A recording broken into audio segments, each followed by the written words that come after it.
പ്രവാസീസ് ഇൻഫോപ്രേഡിൻ്റെ മറ്റൊരു എപ്പിസോഡിലേക്ക് എല്ലാവർക്കും സ്വാഗതം. ഇന്ന് നമ്മൾ ചർച്ച ചെയ്യുന്ന വിഷയം ഇന്ത്യൻ ഉന്നത വിദ്യാഭ്യാസ രീതിയും വിദേശത്തെ ഉന്നത വിദ്യാഭ്യാസ പഠന രീതിയും തമ്മിലുള്ള ഒരു താരതമ്യ പഠനമാണ്. ഈ വിഷയവുമായി ബന്ധപ്പെട്ട് നമ്മളോട് ഇന്ന് സംവദിക്കുന്നത് കാലിക്കറ്റ് യൂണിവേഴ്സിറ്റിയിൽ എഡ്യൂക്കേഷൻ വിഭാഗത്തിൽ ഗവേഷണം നടത്തുന്ന പ്രിയപ്പെട്ട സുജിത്താണ്.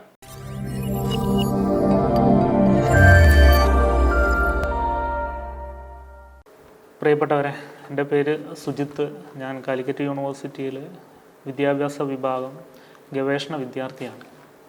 ഇന്ന് നമ്മൾ ചർച്ച ചെയ്യാൻ തീരുമാനിച്ചിട്ടുള്ളത് വിഷയം ഇന്ത്യൻ വിദ്യാഭ്യാസവും വിദേശ വിദ്യാഭ്യാസവും. ഇത്തരത്തിൽ ഇന്ത്യയുടെ വിദ്യാഭ്യാസവും വിദേശ വിദ്യാഭ്യാസവും തമ്മിലുള്ള ഒരു താരതമ്യ പഠനം അല്ലെങ്കിൽ അത്തരത്തിലൊരു ചർച്ചയാണ് ഇന്ന് നാം നടത്താൻ ഉദ്ദേശിക്കുന്നത്. എന്തുകൊണ്ടാണ് ഇത്തരമൊരു ചർച്ച ഈ ഒരു സമയത്ത് മുന്നോട്ട് കൊണ്ടുവന്നിട്ടുള്ളത്? കാരണം നിലവിൽ നമുക്കറിയാം, നമ്മുടെ സമകാലീന സാമൂഹ്യ മാധ്യമങ്ങളിലും വ്യത്യസ്ത മേഖലയിലുള്ള വിദഗ്ധരുടെയൊക്കെ അഭിപ്രായത്തിൽ നമ്മുടെ ഇന്ത്യയിൽ ഒരുപാട് യുവതലമുറകൾ വിദേശ രാജ്യത്ത് അവരുടെ ഉന്നത പഠനം തേടി കുടിയേറുന്നുണ്ട്. അതൊരു വലിയ ചർച്ചാ വിഷയമായിട്ട് നമ്മുടെ സമൂഹത്തിൽ നിലനിൽക്കുന്നുണ്ട്. ഇപ്പോൾ നമ്മുടെ കേരളത്തിൻ്റെ നിയമസഭയിൽ നമ്മുടെ ഉന്നത വിദ്യാഭ്യാസ മന്ത്രി ഡോക്ടർ ബിന്ദു ടീച്ചർ ഒരു പ്രസ്താവന നടത്തിയിട്ടുണ്ടായിരുന്നു. അതായത് ഇപ്പോൾ സമീപകാലങ്ങളിൽ നമ്മുടെ യുവതലമുറയിൽ ഒരുപാട് വിദ്യാർത്ഥികൾ വിദേശത്തേക്ക് കുടിയേറുന്നുണ്ട്. അപ്പം എന്തുകൊണ്ടാണ് ഇത്തരം ഒരു സാഹചര്യം ഉണ്ടായിട്ടുള്ളത്? അതിൻ്റെ ഒരു കാരണം അറിയുന്നതിന് വേണ്ടിയായിരുന്നു. ഇപ്പോൾ 2020 15,000-ഓളം വിദ്യാർത്ഥികളായിരുന്നു വിദേശത്തേക്ക് ഉന്നത പഠനത്തിന് വേണ്ടി പോയിട്ടുണ്ടായിരുന്നത്. 2023 ആയ സമയത്ത് അതിൽ ഇരട്ടിയായി 35,000-ഓളം വിദ്യാർത്ഥികൾ ഇവിടെ നിന്ന് എന്ത് ചെയ്തിട്ടുണ്ട്? വിദേശത്തേക്ക് അവരുടെ പഠനവുമായി ബന്ധപ്പെട്ട് കുടിയേറിയിട്ടുണ്ട്. അപ്പോൾ ഈ ഒരു സാഹചര്യത്തിൽ നമ്മുടെ കേരള ഗവൺമെൻറ് നിയമസഭയിലെ ഈ ഒരു വർദ്ധിച്ച ആ നിരക്ക് അതെന്തുകൊണ്ട് ഉണ്ടായിട്ട് അതിൻ്റെ ഒരു കാരണം അന്വേഷിക്കുന്നതിന് വേണ്ടി ഒരു സമിതിയെ നിയോഗിച്ചിട്ടുണ്ട്. പ്രൊഫസർ ഗോപിനാഥ് രവീന്ദ്രൻ അധ്യക്ഷനായിട്ടുള്ള ഒരു സമിതിയെ രൂപീകരിച്ച് എന്തുകൊണ്ട് ഇത്തരമൊരു ട്രെൻഡ് നമ്മുടെ കേരളത്തെ സംബന്ധിച്ച് ഉണ്ടായിട്ടുണ്ട് എന്നുള്ളതിൻ്റെ കാരണം അന്വേഷിച്ചുകൊണ്ട് അതൊരു സമിതി നിയോഗിച്ചു. അപ്പോൾ ഈ ഒരു സാഹചര്യത്തിൽ എന്തുകൊണ്ടാണ് വിദ്യാർത്ഥികൾ ഓരോ വർഷം കഴിയുന്തോറും ഈ വിദേശ പഠനത്തിലേക്ക് കുടിയേറി പാർക്കുന്ന വിദ്യാർത്ഥികളുടെ എണ്ണം വർദ്ധിച്ചു വരുന്നു? ആ ഒരു സാഹചര്യത്തിലാണ് നാം ഇന്ത്യൻ വിദ്യാഭ്യാസവും വിദേശ വിദ്യാഭ്യാസവും തമ്മിലുള്ള ഒരു വ്യത്യാസം, അതിനെക്കുറിച്ച് ചർച്ച ചെയ്യാൻ പ്രധാനമായിട്ടും കാരണമായിട്ടുള്ളത്. ഞാനിവിടെ സംസാരിക്കാൻ പോകുന്നത് പല ഘടകങ്ങളിലും ഇന്ത്യൻ വിദ്യാഭ്യാസവും വിദേശ വിദ്യാഭ്യാസവും വ്യത്യാസപ്പെട്ടിരിക്കുന്നുണ്ട്. ഉദാഹരണത്തിന് ഇന്ത്യൻ എഡ്യൂക്കേഷൻ സിസ്റ്റവും അതുപോലെ തന്നെ വിദേശ എഡ്യൂക്കേഷൻ സിസ്റ്റവും, ഇവിടുത്തെ കരിക്കുലം, അതുപോലെ തന്നെ അധ്യാപകർ, ഗവേഷണ മേഖല, ചിലവ്, വിദ്യാഭ്യാസത്തിന് വേണ്ടി ഉപയോഗിക്കുന്ന ചിലവ്, അങ്ങനെ പല ഘടകങ്ങളിലും ഈ പറയുന്ന വ്യത്യാസം നമുക്ക് കാണാൻ സാധിക്കും. ആ ഒരു വ്യത്യാസത്തെ ഊന്നിക്കൊണ്ടാണ് ഞാനിന്ന് ചർച്ച ചെയ്യാൻ ഉദ്ദേശിക്കുന്നത്. അപ്പോൾ ആദ്യം തന്നെ നമുക്ക് എടുക്കാൻ കഴിയുന്ന ഒരു മേഖല എന്ന് പറയുന്നത് എഡ്യൂക്കേഷൻ. മൊത്തത്തിൽ എഡ്യൂക്കേഷൻ സിസ്റ്റം, ഇന്ത്യയിലെ ഒരു എഡ്യൂക്കേഷൻ സിസ്റ്റം എന്ന് പറയുന്നത് വിവിധ ഘട്ടങ്ങളിൽ നമുക്ക് പുതിയ പുതിയ വിദ്യാഭ്യാസ നയങ്ങൾ, ന്യൂ എഡ്യൂക്കേഷൻ പോളിസികൾ, നിരവധി പ്രോഗ്രാമുകൾ തുടങ്ങിയവയൊക്കെ കാലഘട്ടത്തിനനുസരിച്ച് വന്നുകൊണ്ടിരിക്കുമ്പോഴും നമ്മളിപ്പോഴും നമ്മുടെ ഒരു അധ്യാപന രീതി അല്ലെങ്കിൽ ഒരു അധ്യാപന പഠന രീതിയൊക്കെ ഒരു പരമ്പരാഗതമായിട്ടുള്ളതിൽ നിന്നും പൂർണ്ണമായിട്ട് മുക്തി നേടാൻ സാധിച്ചിട്ടില്ല. അതൊരു വലിയ യാഥാർത്ഥ്യമാണ്. അപ്പം ഏതൊക്കെ തരത്തിലാണ് നമുക്ക് ഈ ഒരു പരമ്പരാഗതമായിട്ടുള്ള ആ ഒരു സംവിധാനം എങ്ങനെയാണ് നമ്മുടെ വിദ്യാഭ്യാസത്തെ സ്വാധീനിച്ചിട്ടുള്ളത്? നമ്മുടെ വിദ്യാഭ്യാസത്തെ അതെങ്ങനെയാണ് പുറകോട്ട് കൊണ്ടുപോയിട്ടുള്ളത്? പക്ഷെ എന്നാൽ വിദേശ രാജ്യങ്ങളിലേക്ക് നമ്മൾ നോക്കുന്ന സമയത്ത് അവർ കാലഘട്ടത്തിനനുസരിച്ച് അവരുടെ വിദ്യാഭ്യാസത്തിൽ പെട്ടെന്നുള്ള മാറ്റങ്ങൾ കൊണ്ടുവരികയും അവരുടെ പുതിയ പുതിയ തലമുറകളെ മികച്ച വിദ്യാർത്ഥികളായി സമൂഹത്തിൽ ഉപയോഗപ്രദമാകുന്ന തരത്തിലുള്ള പുതിയ തലമുറയെ സൃഷ്ടിക്കുവാൻ വേണ്ടി അവരുടെ വിദ്യാഭ്യാസത്തിൽ വലിയ മാറ്റങ്ങൾ കൊണ്ടുവരാൻ ശ്രമിച്ചിട്ടുണ്ട്. പക്ഷേ ഇവിടെ നമ്മൾ ആ മാറ്റം കൊണ്ടുവരുന്ന സമയത്തും നമ്മൾ പ്രായോഗിക തലത്തിൽ അത് എത്രമാത്രം എത്തിപ്പെടുന്നുണ്ട് എന്നുള്ളത് വലിയൊരു ചോദ്യചിഹ്നമായി ഇന്നും നിലനിൽക്കുന്നുണ്ട്. ഒരു വലിയ പോരായ്മയായിട്ട് നമുക്ക് മനസ്സിലാക്കാൻ സാധിക്കുന്നത് നമ്മുടെ വിദ്യാഭ്യാസം കൂടുതൽ ഈ പരീക്ഷകൾക്ക് കൂടുതൽ പ്രാധാന്യം നൽകുന്നുണ്ട് എന്നുള്ളതാണ്. അതായത് 80 മാർക്ക് എഴുത്തു പരീക്ഷയ്ക്ക് നാം നൽകുന്നു. അതേ സമയത്ത് 20 മാർക്ക് പ്രായോഗിക തലത്തിലേക്കുള്ള മാർക്ക് ആണ് നൽകുന്നത് പൊതുവെ.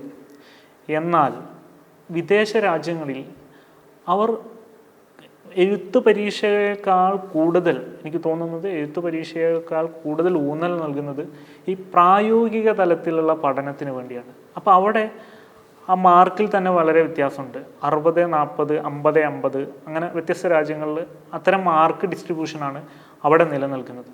അവിടെ നിന്ന് നമുക്ക് കൃത്യമായിട്ട് മനസ്സിലാക്കാൻ സാധിക്കും, വെറും എഴുത്തു പരീക്ഷയല്ല യഥാർത്ഥത്തിൽ വിദ്യാഭ്യാസം എന്നുള്ളത്. ഒരു വിദ്യാർത്ഥിയെ സംബന്ധിച്ച് അവൻ്റെ എല്ലാ തരത്തിലുമുള്ള വികസനമാണ് ഒരു വിദ്യാഭ്യാസം അതിൻ്റെ ഏറ്റവും അടിസ്ഥാനമായിട്ടുള്ള ലക്ഷ്യമെന്ന് പറയുന്നത്. അവൻ്റെ ശാരീരികമായിട്ടുള്ള വികസനവും മാനസികമായിട്ടുള്ള വികസനം, അവൻ്റെ ബുദ്ധിപരമായിട്ടുള്ള വികസനവും, ഇവയൊക്കെ ഈ തരത്തിലുള്ള എല്ലാ വികസനവുമാണ് ഒരു വിദ്യാഭ്യാസം ലക്ഷ്യം വെക്കുന്നത്. അതുകൊണ്ട് തന്നെ പ്രായോഗിക തലത്തിലുള്ള വിദ്യാഭ്യാസത്തിൻ്റെ കുറവ് ഇന്ത്യൻ എഡ്യൂക്കേഷൻ സിസ്റ്റത്തിൽ പരിമിതി നേരിടുന്നുണ്ട് എന്നുള്ളത് വ്യക്തമാണ്. വിദേശ രാജ്യങ്ങളിൽ അവർ അറിവ് നേടുന്നത്, ആ നേടിയതിന് ശേഷം ആ അറിവ് പ്രായോഗിക തലത്തിലേക്ക് എത്തിക്കുന്നതിനുള്ള ഒരു സാഹചര്യം ആ വിദേശ രാജ്യങ്ങളിലെ വിദ്യാഭ്യാസ സംവിധാനങ്ങൾ ഒരുക്കുന്നുണ്ട് എന്നുള്ളത് അവിടുത്തെ പഠനത്തിൻ്റെ വലിയൊരു നേട്ടമാണ്. അപ്പം തീർച്ചയായിട്ടും ഇതെങ്ങനെയാണ് ഒരു വ്യക്തിയെ സംബന്ധിച്ച് ഗുണകരമാകുക? അവർ നേടിയ അറിവുകൾ പ്രായോഗിക തലത്തിൽ പ്രയോഗിക്കുന്നു. ഭാവിയിൽ അവരുടെ ജീവിതത്തിൽ ആ പ്രായോഗികമായിട്ടുള്ള വിദ്യാഭ്യാസം അവരുടെ ഭാവി ജീവിതത്തെ വളരെ വലിയ രീതിയിൽ സ്വാധീനിക്കുന്നുണ്ട്. ഒരു തൊഴിൽ മേഖലയിലായാലും അവരുടെ വ്യക്തിപരമായിട്ടുള്ള ജീവിതത്തിലായാലും ഇത്തരം പ്രായോഗിക വിദ്യാഭ്യാസം അവരുടെ ജീവിതത്തെ വലിയ രീതിയിൽ സ്വാധീനിക്കുന്നുണ്ട്. ഇന്ത്യയിലേക്ക് വരുന്ന സമയത്ത് നമുക്കിവിടെ പരിമിതമായ സാഹചര്യങ്ങളാണ് പ്രായോഗിക വിദ്യാഭ്യാസത്തിനുള്ളത്. മറ്റൊരു വ്യത്യാസം നമുക്ക് കാണാൻ സാധിക്കുന്നത് വിദ്യാഭ്യാസത്തിൽ നാം ചെലവഴിക്കുന്ന തുക, അതിലൊരു വ്യത്യാസമാണ്.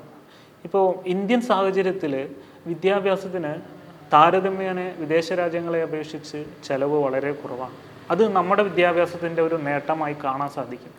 എന്നാൽ വിദേശ വിദ്യാഭ്യാസത്തിലേക്ക് കടക്കുമ്പോൾ ഇവിടുത്തെ എത്രയോ ഇരട്ടിയിലധികം ചെലവ് അവിടുത്തെ വിദ്യാഭ്യാസത്തിന് വരുന്നുണ്ട്. പക്ഷേ ഇവിടെ നാം കാണേണ്ട ഒരു പ്രധാനപ്പെട്ട ഘടകമുണ്ട്. അവിടെ വിദ്യാഭ്യാസത്തിന് ചെലവ് വർദ്ധിക്കുന്നുണ്ട്, തീർച്ചയായിട്ടും ശരിയാണ്. പക്ഷേ ഓരോ വിദ്യാർത്ഥികൾക്കും അവിടെ പഠിക്കുന്ന സമയത്ത് അവരുടെ പഠനത്തോടൊപ്പം തന്നെ അവർക്ക് സ്വന്തമായി വരുമാനം കണ്ടെത്തുവാനുള്ള ഒരു സാഹചര്യവും ഈ വിദേശ രാജ്യങ്ങളിലെ വിദ്യാഭ്യാസം അല്ലെങ്കിൽ ആ ഒരു രാജ്യങ്ങളിൽ അത്തരത്തിലൊരു സാഹചര്യം നിലനിൽക്കുന്നുണ്ട്. ഇപ്പോൾ പഠിച്ചുകൊണ്ട് തന്നെ പാർട്ട് ടൈമായിട്ട് ജോലി ചെയ്യുന്ന എത്രയോ വിദ്യാർത്ഥികളുണ്ട്. അതുപോലെ തന്നെ ആകർഷകമായിട്ടുള്ള സ്കോളർഷിപ്പുകൾ ഈ വിദേശ വിദ്യാഭ്യാസ സ്ഥാപനങ്ങൾ നൽകുന്നുണ്ട്.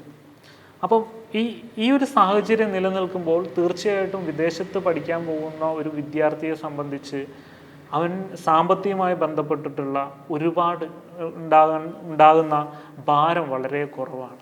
ഇന്ത്യയിൽ ഈ പറയുന്ന വിദ്യാർത്ഥികൾ PG പഠിക്കുന്നതും പിന്നീട് PG കഴിഞ്ഞിട്ടുള്ള പഠനത്തിലുമൊക്കെ അപ്പോഴും അവരുടെ മാതാപിതാക്കളെ ആശ്രയിക്കേണ്ട ഒരു ഗതികേടാണ് ഇന്ത്യൻ സാഹചര്യത്തിൽ നിലനിൽക്കുന്നത്.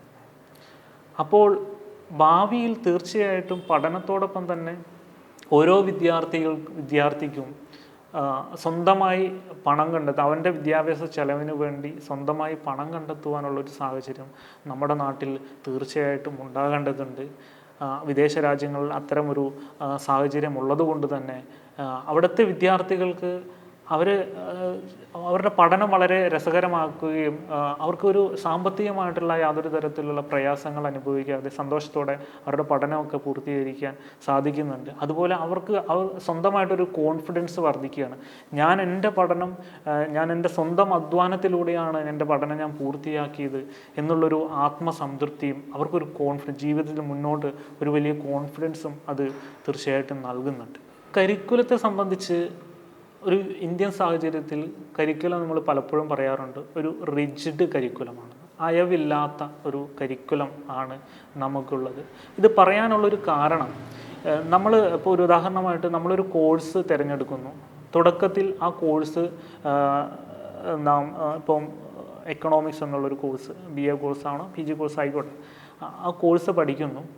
അവൻ ആ കോഴ്സ് ആ എക്കണോമിക്സ് എന്ന സബ്ജക്റ്റിൽ പഠനം ആരംഭിക്കുമ്പോൾ മുതൽ എക്കണോമിക്സ് എന്ന സബ്ജക്റ്റിൽ മാത്രം കോൺസെൻട്രേറ്റ് ചെയ്ത് ആ വിഷയത്തിൽ മാത്രമുള്ള അറിവ് മാത്രമാണ് ഈ ഒരു കോഴ്സ് പൂർത്തിയാക്കിയതിന് ശേഷം ആ വിദ്യാർത്ഥി നേടുന്നത്. ഒരു വ്യക്തിയെ സംബന്ധിച്ച് ഒരു കഴിവ് മാത്രമല്ല, ഒരു മേഖലയിൽ മാത്രമല്ല അവൻ്റെ കഴിവ് തെളിയിക്കാൻ കഴിയുക. വ്യത്യസ്തമായിട്ടുള്ള കഴിവുകൾ ഓരോ വ്യക്തിയിലും ഉണ്ട്.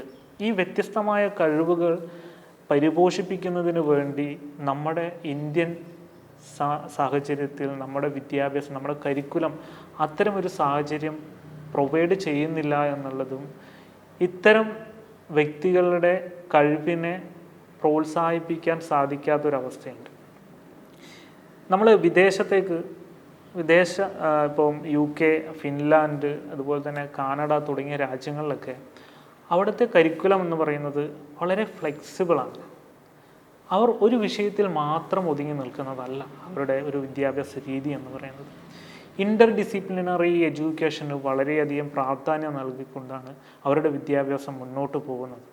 ഉദാഹരണമായിട്ട് നമ്മൾ വിദേശത്ത് പഠനം നേടുന്ന സമയത്ത് നമ്മൾ ഏതെങ്കിലും ഒരു ഫോക്കസ്ഡ് ഏരിയയിലെ ഒരു സബ്ജക്റ്റാണ് തിരഞ്ഞെടുക്കുന്നത് എങ്കിൽ ആ സബ്ജക്റ്റിൻ്റെ ഉള്ളിൽ തന്നെ നമ്മൾ ആ സബ്ജക്റ്റ് പഠിക്കുന്നതോടൊപ്പം തന്നെ നമുക്ക് നമ്മുടെ ഉള്ളിൽ ഉള്ള ഒരു കഴിവ്, ഏതെങ്കിലും മേഖലയിൽ നമുക്ക് പ്രത്യേക കഴിവുണ്ടാകും. അപ്പോൾ ആ ഒരു മേഖലയെക്കുറിച്ചുള്ള പഠനവും കൂടി അവിടെ സാധ്യമാകുന്നുണ്ട്.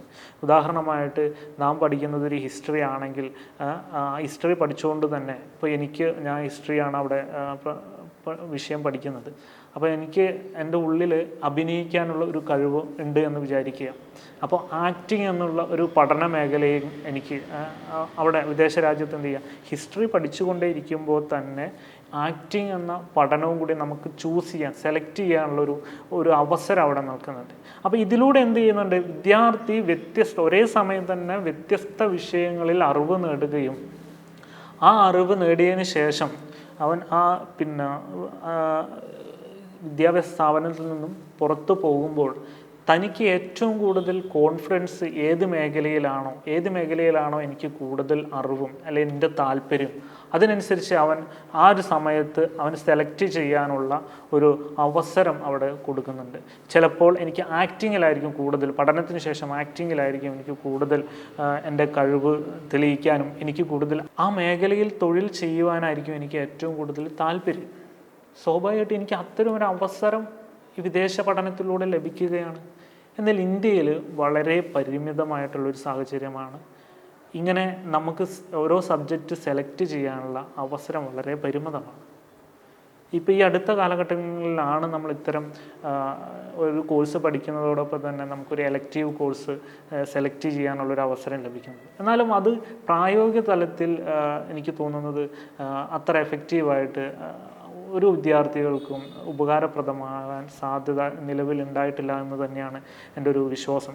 അപ്പം നമുക്ക് തീർച്ചയായിട്ടും നമ്മുടെ കരിക്കുലത്തിൽ ഇൻ്റർ ഡിസിപ്ലിനറി സബ്ജക്റ്റുകൾ ഉൾപ്പെട്ടുകൊണ്ട് ഓരോ വിദ്യാർത്ഥികളുടെയും വിവിധ വിഷയങ്ങളിലുള്ള അറിവ് വർദ്ധിപ്പിക്കുന്നതിനും അത് പ്രായോഗിക തലത്തിൽ പ്രയോഗിക്കുവാൻ വേണ്ടിയുള്ള അവസരങ്ങൾ സൃഷ്ടിക്കുകയും ചെയ്യേണ്ടത് ഏറ്റവും അനിവാര്യമായൊരു ഘടകമായി തന്നെ നമ്മൾ പരിഗണിക്കണം. നമ്മുടെ സർക്കാർ സംവിധാനങ്ങൾ, നമ്മുടെ പൊതുസമൂഹം ഇത്തരം വിഷയങ്ങളെ കൂടുതലായിട്ടും ഏറ്റെടുത്തുകൊണ്ട് നാം നേരിടുന്ന വിദ്യാഭ്യാസ മേഖലയിൽ ഇത്തരം വിഷയങ്ങളെ അഡ്രസ്സ് ചെയ്തുകൊണ്ട് മാത്രമേ നമുക്ക് മുന്നോട്ട് പോകാൻ കഴിയുകയുള്ളൂ. മറ്റൊരു വ്യത്യാസം നമുക്ക് കാണാൻ സാധിക്കുന്നത് അധ്യാപകരുടെയും അതുപോലെ തന്നെ ഗവേഷണ മേഖലയും. ഇന്ത്യയിൽ ഒരുപാട് ദേശീയ നിലവാരത്തിലുള്ള വിദ്യാഭ്യാസ സ്ഥാപനങ്ങളുണ്ട്. അവിടെയൊക്കെ ലോകോത്തര നിലവാരമുള്ള അധ്യാപകരുടെ കുറവ് തീർച്ചയായിട്ടും ഉണ്ട് എന്നുള്ളത് യാഥാർത്ഥ്യമാണ്. ഇതെന്തുകൊണ്ടുണ്ടാകുന്നു എന്നുള്ളത് ഒരു പ്രധാനപ്പെട്ട ചോദ്യം തന്നെയാണ്. അതായത് നമുക്ക് വിദേശത്ത്, ലോകത്ത് എല്ലാ വിഷയങ്ങളിലും പ്രാഗൽഭ്യമുള്ള അധ്യാപകരുണ്ട്. പക്ഷെ അവരെ നമ്മുടെ ഇന്ത്യയിലേക്ക്, ഇന്ത്യൻ വിദ്യാഭ്യാസ സ്ഥാപനങ്ങളിലേക്ക് ആകർഷിക്കുവാനും അവരെ ഇവിടെ നിലനിർത്തുവാനുമുള്ള ഒരു തരത്തിലുള്ള നടപടിയും ഒരു തരത്തിലുള്ള സാഹചര്യം നിലനിൽക്കുന്നില്ല എന്നുള്ളതാണ്. അതുകൊണ്ട് തന്നെ നമ്മുടെ വിദ്യാഭ്യാസ നിലവാരം താരതമ്യേന പരിമിതമാണ്, അല്ലെങ്കിൽ കുറഞ്ഞുകൊണ്ടിരിക്കുകയാണ്. അപ്പോൾ പ്രഗത്ഭരായിട്ടുള്ള അധ്യാപകരുടെ കുറവ് നമ്മുടെ വിദ്യാഭ്യാസത്തിലുടനീളം നിലനിൽക്കുന്നുണ്ട്. ആ ഒരു വിഷയത്തിൽ കൂടുതൽ പരിഹാരങ്ങൾ ഗവൺമെൻറ് തലത്തിൽ തന്നെ കാണേണ്ടതുണ്ട്. മറ്റൊന്ന് ഗവേഷണ മേഖലയാണ്. പരിമിതമായ ഗവേഷണ അവസരങ്ങളാണ് ഇന്ത്യയെ സംബന്ധിച്ച് നിലനിൽക്കുന്നത്. ഒന്ന്, ഗവേഷണത്തിനാവശ്യമായിട്ടുള്ള വിഭവങ്ങൾ, അടിസ്ഥാന സൗകര്യങ്ങൾ മറ്റ് വിദേശ രാജ്യങ്ങളെ സംബന്ധിച്ച് ഇന്ത്യക്ക് പരിമിതമാണ്, വളരെ പരിമിതമാണ്. അതുകൊണ്ട് നമ്മുടെ ഒരു രാജ്യത്തിൻ്റെ വികസനം എന്ന് പറയുന്നത് പുതിയ പുതിയ ഗവേഷണങ്ങളും പുതിയ പുതിയ കണ്ടെത്തലുകളുമാണ് ആ രാഷ്ട്രത്തിൻ്റെ മുന്നോട്ടുള്ള വികസനത്തിന് ഒരു പ്രധാനപ്പെട്ട ഘടകം എന്ന് പറയുന്നത്. അപ്പോൾ ഇത്തരം സാഹചര്യങ്ങൾ ഇന്ത്യയെ സംബന്ധിച്ച് നിലനിൽക്കുന്നില്ല എന്നുള്ളത് കൊണ്ട് തന്നെ ഗവേഷണ മേഖലയിൽ നാം വളരെ പിന്നോട്ടാണ്. എന്നാൽ വിദേശ രാജ്യങ്ങളെ അപേക്ഷിച്ച് അവരുടെ ഇപ്പോൾ UK, അമേരിക്ക, കാനഡ തുടങ്ങിയ രാജ്യങ്ങളിലൊക്കെ അവർ ഈ പറയുന്ന ഗവേഷണ മേഖലയ്ക്ക് വളരെ വലിയ പ്രാധാന്യം നൽകുന്നുണ്ട്. ലോകോത്തര നിലവാരമുള്ള അധ്യാപകരെ അവരുടെ സ്ഥാപനങ്ങളിൽ നിലനിർത്തുവാനും അവർക്ക് വേണ്ട അടിസ്ഥാന സൗകര്യങ്ങളും അതുപോലെ തന്നെ ആകർഷകമായ ശമ്പളങ്ങളൊക്കെ നൽകിക്കൊണ്ട് അവരെ നിലനിർത്തുന്നു. അതുകൊണ്ട് തന്നെ അവർക്ക് ലോകരാഷ്ട്രങ്ങളിൽ തന്നെ പുതിയ പുതിയ കണ്ടെത്തലുകളിൽ വളരെ മുൻപന്തിയിലുള്ള ഒരു സ്ഥാനം അവർക്ക് ലഭിക്കുന്നു. അവരുടെ മറ്റ് മേഖലകളിലൊക്കെ ഈ ഓരോ ഗവേഷണത്തിലൂടെ കണ്ടെത്തുന്ന കാര്യങ്ങളൊക്കെ അവരുടെ അടിസ്ഥാന സൗകര്യങ്ങളായാലും മറ്റു മേഖലകളിലേക്കൊക്കെ ഈ അറിവുകൾ പകർന്നു കൊടുത്തുകൊണ്ട് അവരുടെ രാഷ്ട്രത്തിൻ്റെ നിരന്തരം വികസിച്ചു കൊണ്ടിരിക്കുകയാണ്. ഇതിൻ്റെയൊക്കെ ഞാൻ മനസ്സിലാക്കുന്നത് ഇത്തരം പോരായ്മകൾ ഇന്ത്യയെ സംബന്ധിച്ച് ഉണ്ടാകാൻ കാരണം പ്രധാനപ്പെട്ടത് നമ്മൾ നിരന്തരം ആവശ്യപ്പെടുന്നതാണ് GDP-യുടെ 6% വിദ്യാഭ്യാസ മേഖലയിൽ ഉപയോഗിക്കണമെന്നുള്ളത്. നിലവിൽ 3.1% മാത്രമാണ് GDP-യുടെ 3.1% മാത്രമാണ് നമ്മൾ വിദ്യാഭ്യാസ മേഖലയിൽ ചിലവഴിക്കുന്നത്. അപ്പം ഇത്തരം വിഷയങ്ങളൊക്കെ നമ്മുടെ മുന്നിലുണ്ട്. ഇവയൊക്കെ പരിഹരിച്ചുകൊണ്ട് മാത്രമേ നമുക്ക് മുന്നോട്ട് പോകാൻ കഴിയുള്ളൂ. ഒരു വലിയ തലമുറ വിദേശ പഠനം ഓരോ വർഷം തോറും അതിൽ തിരഞ്ഞെടുക്കുന്നതിൻ്റെ എണ്ണം വർദ്ധിച്ചു വരികയാണ്. ഭാവി കാലഘട്ടത്തിൽ പ്രധാനമായിട്ടും നാം നേരിടുന്ന ഒരു പ്രതിസന്ധി ഇതുമൂലം ഉണ്ടാകാൻ സാധ്യതയുണ്ട്. ആ പ്രതിസന്ധി എന്ന് പറഞ്ഞു കഴിഞ്ഞാൽ നമുക്ക് മികച്ച ഉന്നത നിലവാരമുള്ള വിദ്യാർത്ഥികളുടെ അഭാവം നമ്മുടെ രാജ്യത്ത്, നമ്മുടെ സംസ്ഥാനത്ത് ഉണ്ടാകും. അതുപോലെ തന്നെ ഒരു യുവതലമുറ മറ്റു വിദേശ രാജ്യങ്ങളിൽ പഠിക്കാൻ പോയി അവിടെ തന്നെ അവരുടെ വിദ്യാഭ്യാസം പൂർത്തിയായതിനു ശേഷം ജോലി നേടുന്നു. അവിടെ തന്നെ അവരുടെ ബാക്കി ജീവിതം അവിടെ തന്നെ ചെലവഴിക്കുവാനാണ് അവർ താല്പര്യപ്പെടുന്നത്. കാരണം അവർക്ക് അവിടെ സന്തോഷം ലഭിക്കുന്നുണ്ട്, നല്ല നിലവാരമുള്ള ജോലി ലഭിക്കുന്നുണ്ട്, ആ ജോലിയിലൂടെ ഉയർന്ന ശമ്പളം ലഭിക്കുന്നുണ്ട്. പക്ഷെ നമ്മുടെ നാട്ടിൽ ഇത്തരം സാഹചര്യങ്ങൾ ഉണ്ടാകുന്നില്ല.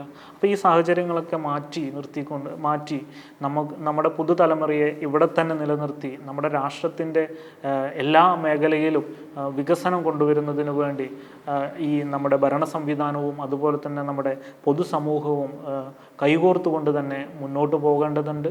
ഇത്തരം പ്രയാസങ്ങളും നമുക്ക് നേരിട്ടുകൊണ്ട് തന്നെ ഒരു മികച്ച ഒരു രാഷ്ട്രമായി നമുക്ക് വളരാൻ സാധിക്കട്ടെ എന്ന് മാത്രം പറഞ്ഞുകൊണ്ട് ഞാൻ നിർത്തുന്നു. നന്ദി.